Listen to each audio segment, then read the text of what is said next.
ఒక పేదవాడి ఆవేదన. నేను ఎంత కష్టపడ్డా ఒక పేదవాడిగానే ఉండిపోయాను. ఎందుకు? నా తలరాతే అంతనా, లేదా నా బతుకే ఇంతనా? ఇలా నువ్వు కూడా ఏదో ఒక రోజు నీ మనసులో అనుకొని ఉంటావు.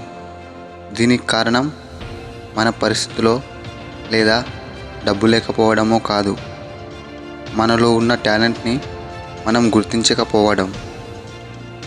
కట్టుకోవడానికి బట్టలు లేక, తినడానికి తిండి లేక, ఉండడానికి ఇల్లు లేకపోవడమో కాదు అసలైన పేదరికం.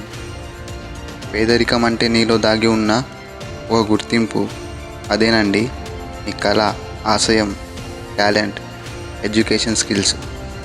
ఇవన్నీ నీలో ఉంటే నువ్వు ప్రపంచానికి ఒక పేదవాడివి ఎప్పటికీ కావు. నీ నిరుపేదరికాన్ని చూసి కలలు కనడం మానేయకండి. నువ్వు ఎలాగో పేదవాడివే, కనీసం నీ కళ అయినా కాస్ట్లీగా ఉండేటట్టు చూసుకోండి. చివరికి ఒక్క మాట చెప్తాను, గుర్తుపెట్టుకో. ఈ సమాజం నిన్ను పేదవాడిగా చూస్తుందంటే నీ పరిస్థితుల్ని చూసి, అంతేగాని నిన్ను చూసి కాదు. పుట్టేటప్పుడు పేదవాడిగానే పుట్టవచ్చు, కానీ పోయేటప్పుడు మాత్రం ఒక పెద్ద ధనవంతుడివై పో. ఇదే నీ పెద్ద కళ. ఇలాంటి మోటివేషన్స్ వీడియోస్ కావాలంటే మన ఛానల్ని సబ్స్క్రైబ్ చేయండి. And thank you for watching this video.